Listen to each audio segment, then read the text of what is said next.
बहुत स्वागत। योगी आदित्यनाथ उत्तर प्रदेश की विधानसभा में अभी बोल रहे थे, अभी उनका भाषण वहां खत्म हो गया। और मैं आपसे सीधे कहूं तो आज उन्होंने कुछ छोड़ा नहीं, किसी को बख्शा नहीं। कोई ऐसी बात नहीं, कोई ऐसा सवाल नहीं जो आज के मौजूदा दौर में उठ रहे हैं जिसकी उन्होंने चर्चा नहीं की और वो सवाल ना पूछे हो। उत्तर भी दिया कि सरकार क्या कर रही है। बात संभल से शुरू की योगी आदित्यनाथ ने। संभल में बताया कि दंगा क्यों हुआ, पुलिस के साथ क्यों झड़प हुई, वहां के लोकल लोगों की, मुसलमानों की, उनको किसने भड़काया। साफ साफ वो कह रहे हैं मुसलमानों के बीच में भड़काऊ तकरीरें और भाषणबाजी हुई, मस्जिद से गलत बातें कही गई, उससे लोगों को उकसाया गया। सर्वे कोर्ट के आदेश पर हो रहा था, क्या आपत्ति थी वो पूछ रहा है। और ये भी कहा बार बार, 3-4 बार उसने कहा किसी को नहीं छोड़ेंगे हम। तस्वीरों में सबके चेहरे आ चुके हैं, जिसने पत्थर चलाया, जिसने गोली चलाई, जिसने कट्टा लहराया। संभल का एक एक उपद्रवी पकड़ा जाएगा। 46 साल पहले 1978 में दंगा हुआ था वहां पर, और उस दंगे के बाद एक मंदिर बंद हो गया, जहां पूजा होनी बंद हो गई। अब वो जागर हुआ है मंदिर। उसकी बात भी योगी आदित्यनाथ ने की। कहा 1978 में हिंदुओं का नरसंहार हुआ था, क्यों हुआ था इसकी बात बतानी चाहिए।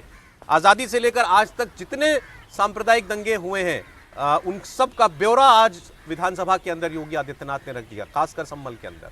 और बताया कि हमारी सरकार आई तब जाकर के दंगे रुके हैं। यहां से पहुंचे बहराइच में मारा जाता है एक हिंदू युवक, गोली से उसकी हत्या कर दी जाती है। पूछा वहां क्यों नहीं कोई उसकी बात करने वाला कोई क्यों नहीं है, क्योंकि वो हिंदू था क्या, इसीलिए। फिर बड़ा खुलकर उन्होंने कहा कि इस बात का कोई उत्तर तो दे कि मुस्लिम इलाकों में ही जब हिंदू शोभा यात्रा निकलती है तो दंगा क्यों होता है, पथराव क्यों होती है, जबकि हिंदू इलाकों में से मुसलमानों के हर तीज त्योहार पर सारे कार्यक्रम होकर के गुजरते हैं, कहीं कोई कंकर भी नहीं चलता। ये जिद क्यों है कि तुम्हारे अपने त्योहार तो हम शांति से मनाएंगे और तुम्हारा त्योहार नहीं मनाने देंगे, पूछा योगी आदित्यनाथ ने। उसके बाद आज की परिस्थितियों में उन्होंने कहा, इलाहाबाद हाईकोर्ट के एक जज ने कार्यक्रम में कह दिया था कि हर दुनिया के हर मुल्क में जो आबादी बहुसंख्यक होती है उसकी भावनाओं के अनुरूप ही देश चलाया जाता है। इस पर विवाद हो गया। उस जज के खिलाफ आज लोग खड़े हो गए, महाभियोग चलाने की कोशिश की जा रही है, क्योंकि वो यूसीसी के बारे में बात कर रहे हैं, तो इसलिए लोगों को पसंद नहीं आ रहा। कोई विषय नहीं छोड़ा आज योगी आदित्यनाथ ने, और सीधे सवाल पूछे हैं। तो मैं आपको कुछ बयान उनके सुना रहा हूं, फिर हम लोग आज ये कार्यक्रम आधा घंटा ज्यादा मेहमानों को रोक के इसलिए कर रहे हैं कि इस पर उनकी बात आप तक पहुंचा सके। सुनिए। क्या ये सच नहीं है कि देशी और विदेशी मुसलमानों की आपसी भिड़ंत है जो वर्चस्व की लड़ाई को लेकर के वहां चल रहा है। आप लोग सच पे पर्दा डालने का प्रयास कर रहे हैं, लेकिन एक चीज नोट करना कि सूर्य को, चांद को और सत्य को बहुत देर तक छुपा कोई नहीं सकता है, और सत्य जरूर सामने आएगा। और उसी सत्य के बारे में कहा जा रहा है। नेता प्रतिपक्ष कह रहे थे कि वहां की स्थिति ऐसी है कि अगर मंदिर आ भी जाएगा, मंदिर बन जाएगा। मैं कहता हूं, ये तो बाबरनामा भी कहता है कि हर मंदिर को तोड़ करके एक ढांचा खड़ा किया गया। आप तो एक श्रेष्ठ ब्राह्मण कुल में आपने जन्म लिया है। आप तो भारत के पुराणों की परंपरा पर विश्वास करते हैं। हमारा पुराण भी इस बात को कहता है कि भगवान विष्णु, श्री हरि विष्णु का 10वां अवतार संभल में ही होगा, उसी संभल में होगा।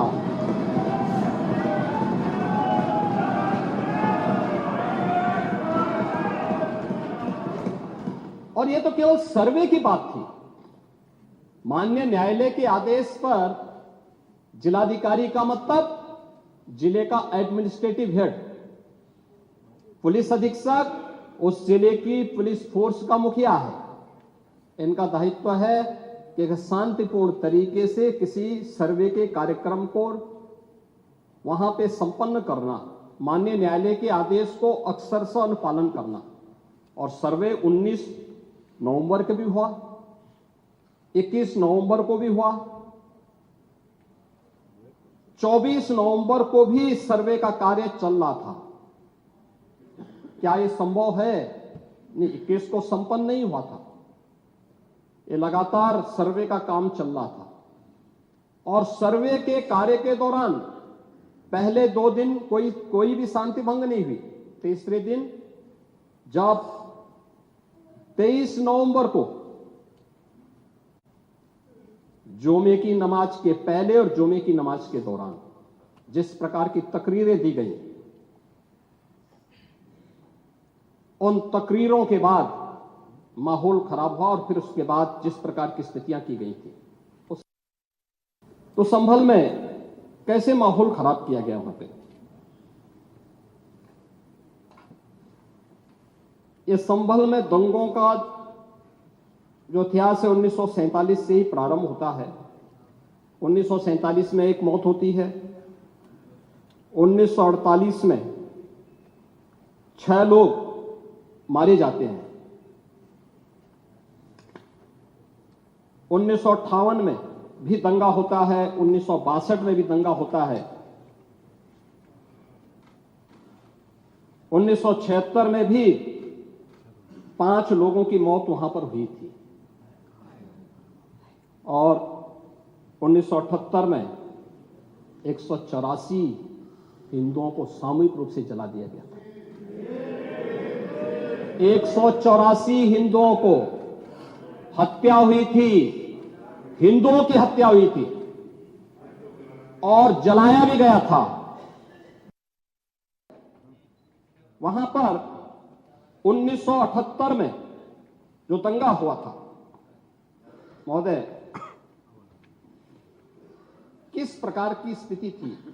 एक वैश्य जिसने सबको उधार दे रखा था पैसा,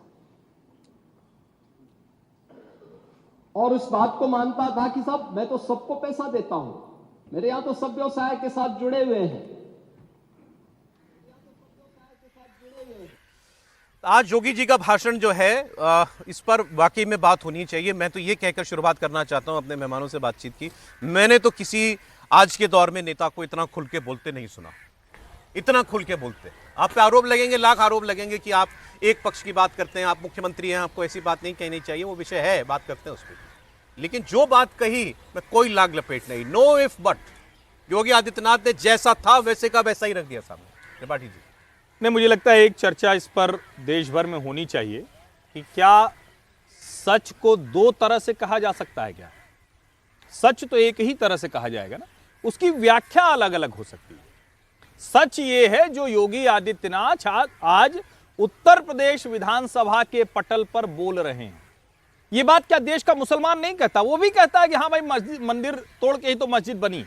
वो भी कहता है कि हाँ भाई जिस तरह से ज्ञानवापी है, जैसे नंदी इस तरफ देख रहे हैं, ये संभव ही नहीं है। वो भी कहता है कि कृष्ण जन्मभूमि के बगल में जो ईदगाह मस्जिद है, आप चले जाइए, मुर्दनी छाई रहती है। क्या उसको ये सब समझ में नहीं आ रहा है? क्या संभल के लोगों ने लोगों को उनके बाप दादा ने ये सच नहीं बताया होगा जो आज योगी आदित्यनाथ बता रहे हैं?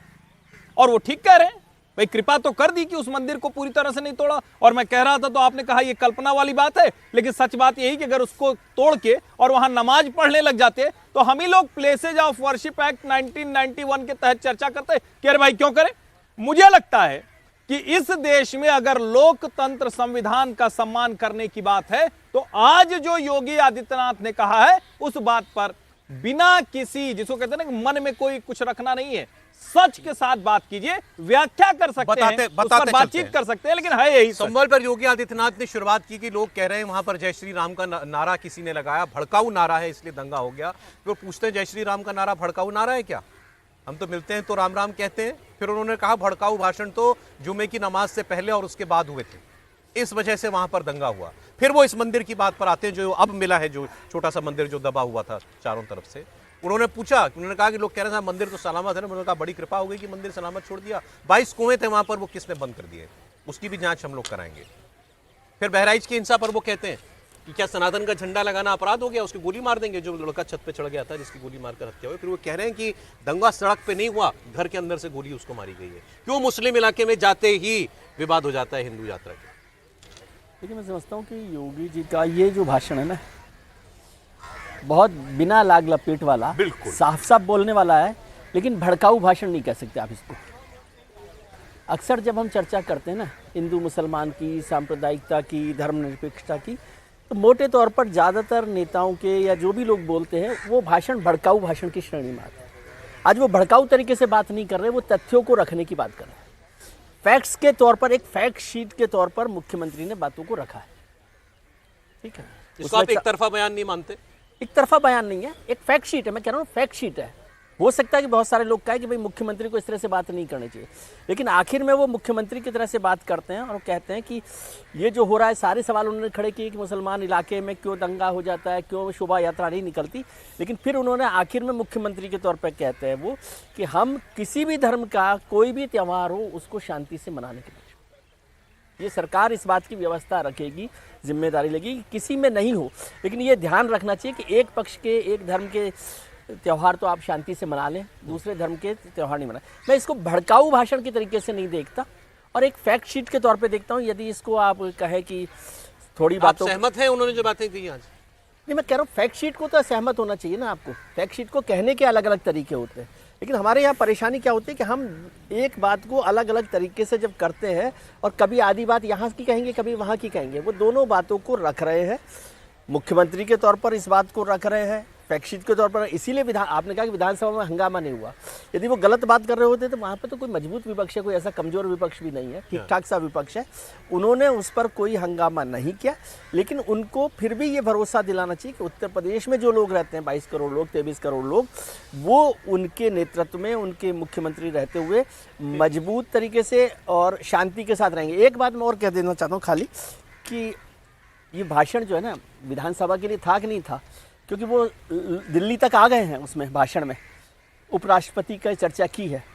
अब लखनऊ से दिल्ली तक का ये भाषण है, दिल्ली पहुंचने का भाषण है या नहीं है, लेकिन यदि वो दिल्ली पहुंचने तक का भाषण है तो मुझे नहीं लगता कि लखनऊ एक्सप्रेस में कोई बैरियर उनके पास है। देखिए, बटेंगे तो कटेंगे जो नारा उन्होंने दिया, उसके बाद से आज जो बातें योगी आदित्यनाथ ने कहीं की हैं, बड़ी लंबी लकीर खींच दी है इन्होंने अपनी पार्टी के भीतर भी, कहना पड़ेगा, विचारधारा के स्तर पर। इसमें कोई बड़ा लाग लपेट जैसा विजय जी ने कहा बिल्कुल भी नहीं है, जैसे का तैसा वैसे का वैसा। वो कह रहे हैं ये जो हमें कुंदरकी में और बाकी जगहों पर हमको जीत मिली है, कुंदरकी का मुसलमान भी कह रहा है मेरे पूर्वज हिंदू थे, वहाँ बैठे हैं संभल के विधायक सामने बैठे थे, उनका नाम लेकर के कहा आप भी पता कीजिए जरा आपके पूर्वज कौन थे, आपको भी पता चल जाएगा। आज सब लोगों को अपने बाप दादा से पीछे की जो है विरासत जो है याद आ रही है कि हम हैं किनकी संतान, और सब निकलेंगे राम की संतान ही बाद में। ये बात भी उन्होंने कही और कहा ये सनातन की जीत हुई है, जो उपचुनाव में हमको जीत मिली है, खुलकर कह रहे हैं सनातन की जीत है। देखिए, योगी आदित्यनाथ जो विधानसभा में कहा है वो दिल्ली लोकसभा में भी सुना गया होगा। अखिलेश यादव तो दिल्ली में बैठे हैं ना, विपक्ष के नेता लंबे समय वो रहे हैं उत्तर प्रदेश के अंदर, अब वो वहाँ नहीं है, वो संसद बनकर आ गए। तो अखिलेश यादव ने भी आज योगी आदित्यनाथ का बयान सुना होगा। और देखिए 2017 के बाद से जब से योगी आदित्यनाथ मुख्यमंत्री बने उत्तर प्रदेश के, मुझे लगता है कभी भी उन्होंने भड़काऊ भाषण नहीं दिया। उन्होंने हमेशा तथ्यों पे बात की है। किसी भी एक भाषण को ये नहीं कहा सकता कि उन्होंने भड़काने की बात की है। उन्होंने हमारे लॉ एंड ऑर्डर की बात की है। उन्होंने हमेशा कहा है कि जो अराजक तत्व है उन्हें हम बख्शेंगे नहीं, जो पत्थरबाज है उन्हें हम बख्शेंगे नहीं, जो कानून को चुनौती देगा उन्हें हम बख्शेंगे नहीं। और लॉ एंड ऑर्डर की बात कर रहे जो योगी आदित्यनाथ की यूएसपी रही है।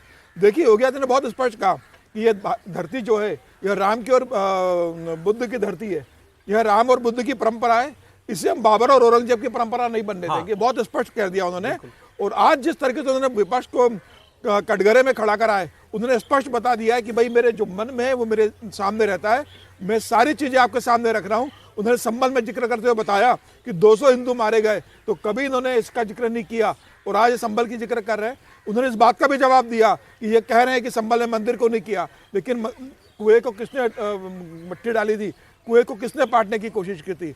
बहुत स्पष्ट आगे उन्होंने कहा जो बातें बाबा साहब अम्बेडकर अपनी किताब में लिख गए हैं कि मुसलमानों के लिए, भारत के मुसलमानों का एक रेड लाइन ये रही हमेशा विवाद की जड़ कि मस्जिद के सामने से, बिल्कुल उन्होंने बोला कि सरकारी जगह है, हिंदू मंदिर के सामने से रैलियां निकलती है तो कुछ नहीं होता, और जब मस्जिद के सामने से अगर हिंदू का कोई प्रोसेशन निकलता है तो वहां पर इतना तनाव और दंगा क्यों होता है। बहुत स्पष्ट पूछा उन्होंने, और हर चीज का उन्होंने जवाब दिया कि प्रशासन कैसे काम कर रहा है। उन्होंने कहा किसी भी पत्थरबाज को हम नहीं छोड़ेंगे।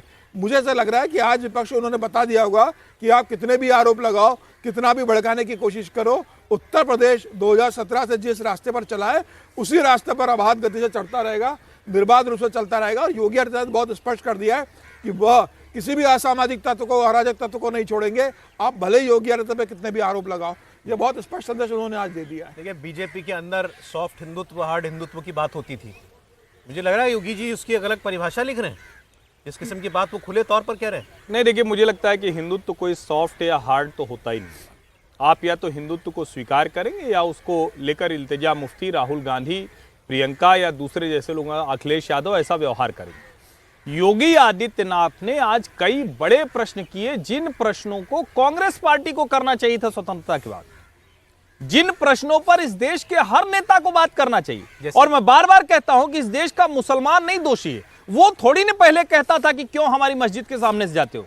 ये इस देश के सो कॉल्ड सेकुलर मुसलमान नेताओं ने कहना शुरू किया। वो हर बार कहते थे, अरे वो आप डिबेट में जाइए तो कहेंगे अरे मस्जिद के सामने से वो चला जा रहा था जुलूस, गाने बजा रहे थे, रामकृष्ण का भजन कर रहे थे।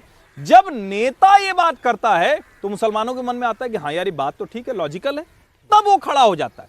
अब आप सोचिए, उन्होंने जो कहा बहराइच वाली घटना पे कि वो धार्मिक संगीत बज रहा है, उसको आप अश्लील संगीत कह रहे हो। मुश्किल तो ये है कि इस चीज को लेकर टीवी की बहस में प्रवक्ताओं से लेकर विश्लेषक से लेकर ढेर सारे लोग बोल के चले जाते हैं, और ऐसा एक भी बयान अगर उससे जुड़ी हुई कोई बात किसी दूसरे पंथ मजहब के कर दे तो वो कहेंगे आप उनकी आस्था से खिलवाड़ क्यों कर रहे हैं। आपको किसने कहा था?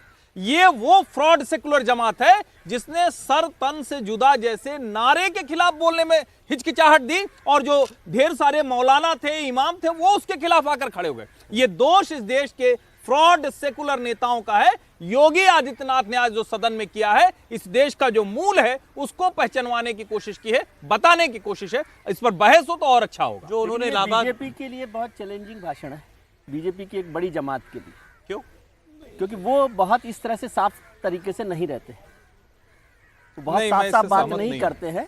और मैं कह रहा हूं कि लेकिन इसमें ऐसा क्या है जिससे उनके अंदर, पार्टी के अंदर किसी को भी असहजता होगी? नहीं, असहजता नहीं है, वो इस तरह से बात करने के आदी नहीं है। भारतीय जनता पार्टी में भी आज भी बड़ी जमात है जो बात मन में कुछ और करती है, बात कुछ और करती है। जो योगी आदित्य, आप मुझे बता दीजिए, चलिए 4 नाम मुझे बताइए, 3 नाम बताइए, 2 नाम बताइए जो योगी के भाषण की तरह से आपने किसी का सुना। बीजेपी के भी बहुत सारे नेता ऐसे खुलकर बोलने से बचते हैं। जी, नरेंद्र मोदी ऐसा बोलते हैं। नरेंद्र मोदी ने साफ साफ कहा कि आप धर्म के आधार पर आरक्षण दे देते हैं, आप बेवजह का तुष्टीकरण करते हैं। कांग्रेस बरसों से यही करती रही, मुस्लिम लीग के घोषणा पत्र को अपने घोषणा पत्र में शामिल कर लिया। जो भी भारतीय जनता पार्टी, और मैं इससे कतई सहमत नहीं हूं कि भारतीय जनता पार्टी के भीतर ही असहजता होगी योगी के भाषण से, योगी के भाषण को भारतीय जनता पार्टी आगे बढ़ाए। एक चर्चा यह है कि 2027 के चुनाव को देखते हुए योगी जी ने थोड़ा टेम्परेचर बढ़ाया है, स्टोव का थोड़ा सा नॉब घुमाया है, थोड़ा और गर्म हुए हैं। थोड़ा मानते हैं इस बात को? बिल्कुल। मैं फिर शुरुआत कर रहा हूं बटोगे कटोगे से सर। नहीं देखिए, जिस तरीके से लोकसभा चुनाव के परिणाम आए थे और उसके बाद जिस तरह योगी आदित्यनाथ ने उपचुनाव की कमान संभाली और 9 में से 7 सीटें जीती है, और कुंदर की सीट जो जीती योगी आदित्यनाथ ने संभल के अंदर, उसके बाद निश्चित रूप से योगी आदित्यनाथ को एक राहत तो मिली है, और अब योगी आदित्यनाथ उसी पिच पर चलना चाहते हैं। देखिए, चुनाव में हार जिससे बहुत योगी आदित्यनाथ के पर फर्क नहीं पड़ता। लोकसभा में भारतीय जनता पार्टी कितना बुरा प्रदर्शन होने के बाद भी योगी आदित्यनाथ ने अपना जो पिच है वह नहीं बदला, जो टेम्परामेंट बोलने का वह नहीं बदला, वो उसी पर चलते रहे। बदली नहीं पिच, मैं पूछ रहा हूँ पिच हाई की है क्या? बिल्कुल, अब बढ़ाई है उसके बाद उन्होंने। अब जब उनको लगा कि बटेंगे तो कटेंगे का जिक्र उन्होंने उसी के बाद किया जिस तरीके से, और महाराष्ट्र चुनाव में उन्होंने जिस तरीके से रैलियां की है, उन्होंने झारखंड के अंदर जिस तरीके से रैलियां की है, योगी आदित्यनाथ का तरीका बता रहा है कि अब वो उसे बहुत आगे लेकर जाने वाले और लंबे स्तर पर लेकर जाने वाले, और भारतीय जनता पार्टी खुलकर उनके साथ है। जिस तरीके से योगी आदित्यनाथ जो पिच तैयार कर दी है, भारतीय जनता पार्टी 2027 में योगी जी की बनाई हुई पिच पर ही खेलने वाली है। 2027 का मोमेंटम योगी आदित्यनाथ तय कर दिया है, वह इसी पिच पर बहुत तेजी से आगे जाएंगे और उसको और ऊपर लेकर जाएंगे। आज का भाषण भी ये बता रहा है उनका। बीजेपी के अंदर अब ये क्लैरिटी है और योगी जी उस बात का प्रमाण दे रहे हैं कि हिंदुत्व के बगैर और कुछ नहीं है। बिल्कुल, आज बता रहा है योगी आदित्यनाथ का जो भाषण है वो बता रहा है विधानसभा के अंदर जिस तरीके से वो खुलकर बोल रहे हैं। मुझे नहीं लगता कि पहले कभी किसी विधानसभा में उन्होंने इस तरीके से भाषण दिया होगा। ये पहला भाषण है उनका, और ये बता रहा है कि वो किस तरीके से आगे बढ़ने वाले हैं। उन्होंने संदेश दे दिया। इलाहाबाद हाईकोर्ट के जो जज हैं बिल्कुल जाधव साहब, उन्होंने एक कार्यक्रम में कहा, शायद विश्व हिंदू परिषद का कार्यक्रम, कहा कि दुनिया भर में जो समाज चलते हैं, देश चलते हैं, उसमें बहुसंख्यकों की भावनाओं का आदर किया जाता है और आज यूसीसी आना चाहिए। उन्होंने शायद कठमुल्ला शब्द भी एक बार इस्तेमाल किया। बड़ा विवाद हुआ, महाअभियोग लाया जा रहा है उनके खिलाफ विपक्ष में। यहाँ पर कपिल सिब्बल साहब जो है वो उसके लिए लोगों के दस्तखत इकट्ठा कर रहे हैं। सुप्रीम कोर्ट ने भी इस पर इसका संज्ञान लिया, वो खुलकर उसको उन्होंने पक्ष लिया उनका। राहुल गांधी हिंदुत्व को आईएसआईएस और बोको हरम से तुलना करने पर सहमति जता दें, इस देश में कहीं कोई हलचल नहीं होती। और शेखर यादव कठमुल्ला, मतलब जो ज्यादा कठोर है, जो कट्टर है, जो गलत तरीके से उसको परिभाषित कर रहा है इस्लाम को, उसी को कठमुल्ला कहते हैं। मुसलमानों के बीच में आप जाइए, वो कहेंगे कि वो तो कठमुल्ला हो गया है।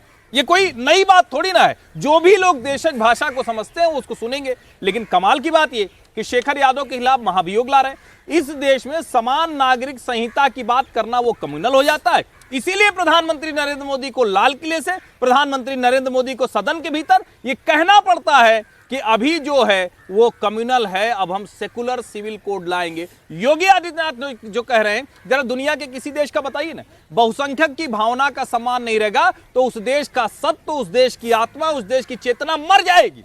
पिछले 55-60 सालों में वही हुआ है। मैं तो बात ये कर रहा हूं बार बार कि योगी जो जिसका विजय जी ने जिक्र किया कि बीजेपी में भी लोग इतना खुल के नहीं बोलते हैं। अब आप वो हिपोक्रेसी छोड़ रहे हैं, जो है हमारा, जो भी हमारी विचारधारा है उस पर खुलकर रहो और खुलकर बोलो भी उस पर।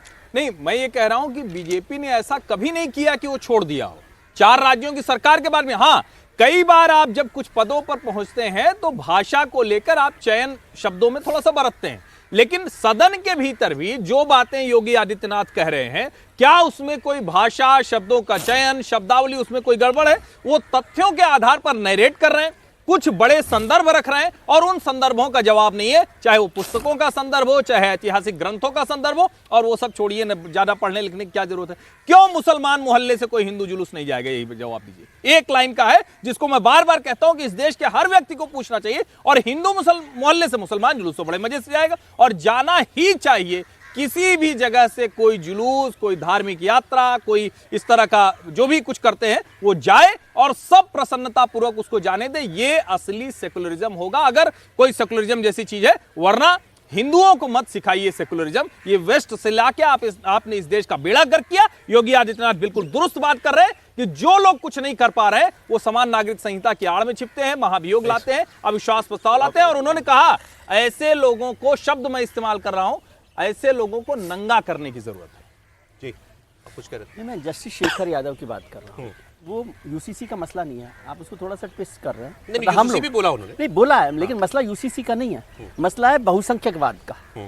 ये लोकतंत्र की मूल भावना के खिलाफ है। यदि आप बहुसंख्यकवाद की बात करते हैं कि किसी भी देश में मेजॉरिटी यदि डिसाइड करेगी, तो ये तो लोकतंत्र की मूल भावना के खिलाफ है। समझे?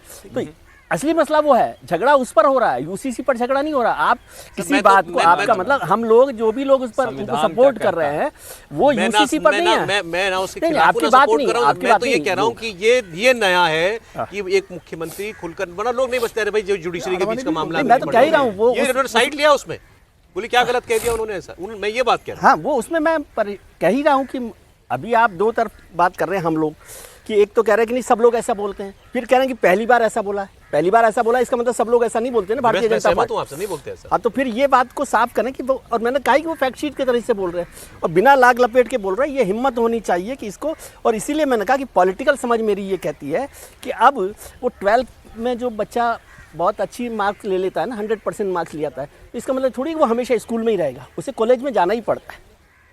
मैं तो समझ रहा हूँ आप क्या कह रहे हैं, त्रिपाठी जी नहीं समझ रहे हैं। नहीं, वो तो अगर कोई बच्चा वैसे भी पास हो जाएगा तो उस कॉलेज में जाना पड़ेगा। सवाल ये है कि कॉलेज में वो किस स्थिति में रहेगा। और ये भारतीय जनता पार्टी में संभव है कि कोई भी नेता किसी भी जगह तक वैसे पहुंच सकता है, किसी दूसरी पार्टी में नहीं संभव है। उस पर भी इस देश में बात नहीं होती। और योगी आदित्यनाथ इस देश के ऐसे नेता हैं जिन्होंने, और ऐसा थोड़ी ना है, ठीक है, मुख्यमंत्री बनने से पहले वो सांसद थे। आज जिसकी चर्चा नहीं होती, मैं उसकी चर्चा एक लाइन में करता हूं। जापानी बुखार को अपने दम पर उसके खिलाफ लड़ाई लड़ी और सांसद के तौर पर उसको खत्म कर दिया। कितना बड़ा महान काम किया। न उसमें हिंदू था, न मुसलमान था, न सिख था, न ईसाई था, लेकिन क्या देश में चर्चा होती है क्या? और मैं फिर कह रहा हूं, शेखर यादव ने कोई गलत बात नहीं की जब ये कह रहे हैं कि लोकतंत्र में बहुसंख्यकवाद हो जाएगा।